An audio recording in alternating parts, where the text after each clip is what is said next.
Hi friends, நாம் இன்றைக்கி நாகர்கோவில் ஸ்டைலில் வாழைக்காய் கத்திரிக்காய் புளிக்கறி எப்படி செய்கிறதுன்னு பார்க்கலாம். வாங்க வீடியோக்குள்ளே போகலாம். இப்போ ஒரு கடாயில் தண்ணி சேர்த்து தண்ணி கொதித்த உடனே அதில் வாழைக்காய், கத்திரிக்காய், தக்காளி, உப்பு சேர்த்து நல்லா ஒரு 5 நிமிஷம் மூடி போட்டு வேக விட்டுருங்க. இப்போ நல்லா வேகட்டும். இப்போ ஒரு மிக்சி ஜாரில் ஒரு அரை முடி தேங்காய், ஒரு 5 வரமிளகாய், ஒரு 7-8 சின்ன வெங்காயம், ஒரு ஸ்பூன் ஜீரகம், கருவேப்பிலை சேர்த்து நல்லா நைஸாக அரைச்சி எடுத்து வச்சுக்கோங்க.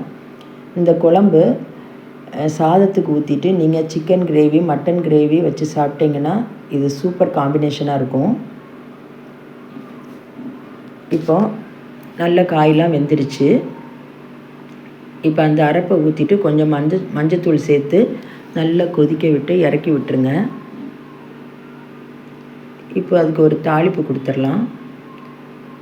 ஆனால் இந்த புளிக்கறிக்கு நீங்கள் கண்டிப்பாக தேங்காய் எண்ணெய் தான் யூஸ் பண்ணணும். இதில் கடுகு, சின்ன வெங்காயம், கருவேப்பிலை சேர்த்து நல்லா சின்ன வெங்காயம் செவந்த உடனே அந்த தாளிப்பை குழம்புல சேர்த்துட்டு நீங்கள் சர்வ் பண்ணிங்கன்னா சூப்பராக இருக்கும். இதை வீட்டில் ட்ரை பண்ணி பார்த்துட்டு கமெண்ட் பண்ணுங்கள், லைக் பண்ணுங்கள், ஷேர் பண்ணுங்கள், கண்டிப்பாக சப்ஸ்கிரைப் பண்ணுங்கள். பாய்.